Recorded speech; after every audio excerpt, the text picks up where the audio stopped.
Good morning students. आज हमारा topic है समास। समास का तात्पर्य है संक्षिप्तीकरण यानी छोटा करना।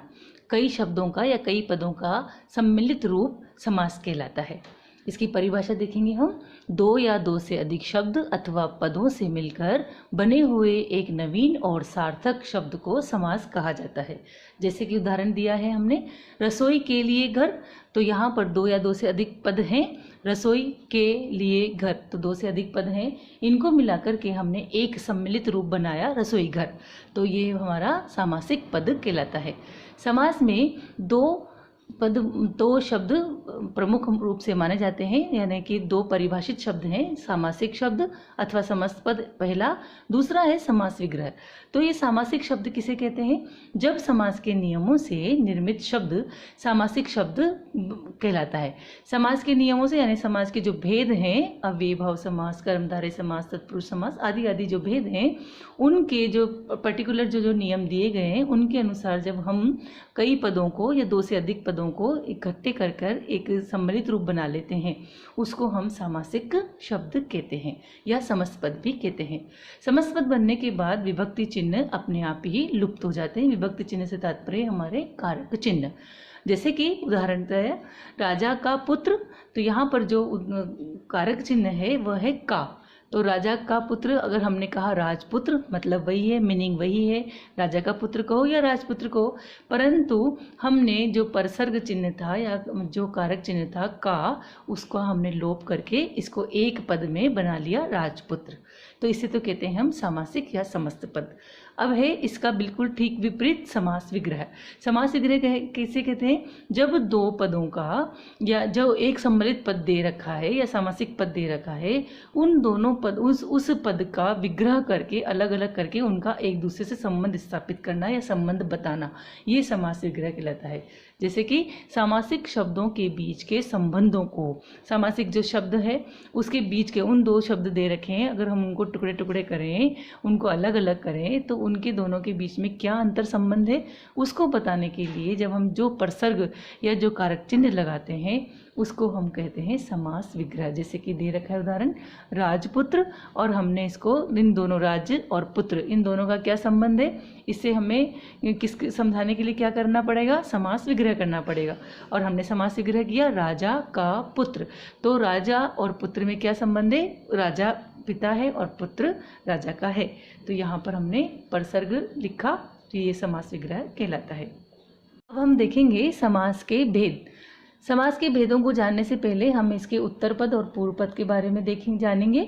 समास में दो पद होते हैं, जो पहला पद है वह पूर्व पद और जो दूसरा पद है वह उत्तर पद कहा जाता है। जैसे कि गंगा जल हमारे पास एक शब्द है या सामासिक पद है, तो इसका जो पहला शब्द है गंगा वह है पूर्व पद, और जो दूसरा पद या दूसरा शब्द है जल, उसे कहेंगे हम उत्तर पद। समास के 6 भेद होते हैं: अव्ययी भाव समास, तत्पुरुष समास, कर्मधारय समास, द्विगु समास, द्वंद्व समास और बहुव्रीहि समास। सबसे पहले हम अव्ययी भाव समास के बारे में जानेंगे। अव्ययी भाव समास यानी जिस समास का पहला पद अव्ययी होता है और पहला पद ही जिस समास में प्रधान होता है, उसे अव्ययी भाव समास कहते हैं। अव्यय जुड़ने के बाद पहले पद के रूप में जब उस पद में दूसरे पद में अव्यय जुड़ जाता है, तो वह संपूर्ण पद ही अव्ययी हो जाता है।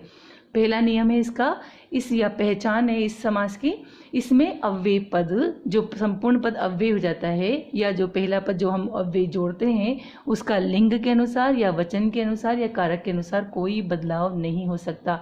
यानी उस अव्यय पद का लिंग, वचन और कारक का कोई प्रभाव उस पद पर नहीं पड़ता, उसको वह हमेशा एक ही जैसा एक ही स्वरूप में रहता है। दूसरा इसका नियम है, दूसरी इसकी पहचान है, एक शब्द की 2 बार आवृत्ति हो तब भी वह अव्यय बनते हैं और इन्हें भी अव्ययी भाव समास के अंतर्गत माना जाता है। एक ही शब्द की 2 बार आवृत्ति हो, जैसे घड़ी घड़ी, जैसे पल पल, तो ये जो शब्द हैं वह भी अव्ययी भाव समास बनाते हैं। वह आवृत्ति करके एक ही पद की 2 बार आवृत्ति करके अव्यय के रूप में बन जाता है और वह अव्ययी भाव समास का रूप बन जाता है। नेक्स्ट है संस्कृत में उपसर्ग युक्त पद भी अव्ययी भाव समास होते हैं। संस्कृत के जो उपसर्ग हैं उनके जो पहला पद अगर वह संस्कृत के उपसर्ग लगे हुए हैं तो वह भी अव्ययी समास के अंतर्गत माने जाते हैं। जैसे प्रतिदिन, प्रति उपसर्ग है संस्कृत का, तो प्रतिदिन हमारा अव्ययीभाव समास है। इस प्रकार से अव्ययीभाव समास के उदाहरण अब हम आगे देखेंगे। अव्ययीभाव समास के उदाहरण। समस्त पद है यथा नियम, पहला उदाहरण। पहला पद है इसका यथा नियम का, जो पहला पद है यथा, यह एक अव्यय है जिस पर लिंग, वचन और कारक का कोई प्रभाव नहीं पड़ता। यह हमेशा एक ही स्वरूप में रहता है यथा। यथा नियम का समास विग्रह बनेगा नियम के अनुसार। अव्ययीभाव समास में हमेशा जब भी समास विग्रह किया जाएगा तब जो द्वितीय पद है यानी दूसरा पद है यानी उत्तर पद है वह पहले आता है और जो पहला पद है उसका अर्थ बाद में आता है। जैसे कि यथा नियम में नियम के अनुसार, तो नियम जो दूसरा पद था वो हमने पहले लिखा नियम, और उसके यथा का अर्थ बाद में लिखा नियम के अनुसार।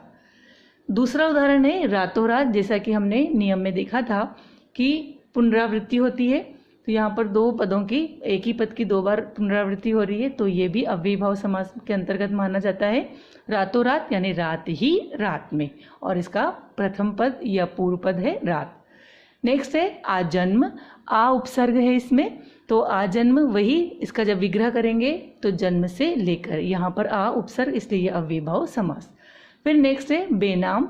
बे उपसर्ग है, उर्दू उपसर्ग है यहाँ पर, तो बे उपसर्ग पहला पद बे, ये प्रधान पद है बे, और बिना नाम किया जाएगा। इसका अर्थ में हम अधिकतर ऐसा होता है कि जो द्वितीय पद पहले और पहला पद बाद में आता है, पर कभी कभी अपवाद भी इसमें मिलता है, जैसे कि बेनाम में है। फिर है प्रतिमास। प्रति उपसर्ग है, तो प्रत्येक मास, प्रति उपसर्ग प्रधान पद प्रति होगा, और ये उपसर्ग के कारण अव्ययीभाव समास। नेक्स्ट है निडर। निडर में भी नि उपसर्ग है, तो बिना डर के या डर के बिना, हम इसका विच्छेद कर सकते हैं समास विग्रह, बिना डर के भी या डर के बिना। इस प्रकार से ये अव्ययीभाव समास के उदाहरण हैं। कभी अव्यय आता है पहला पद, कभी उपसर्ग आता है, और कभी कभी पुनरावृत्ति होती है। इसके अनुसार हमने यहाँ पर उदाहरण देखे अव्ययीभाव समास के।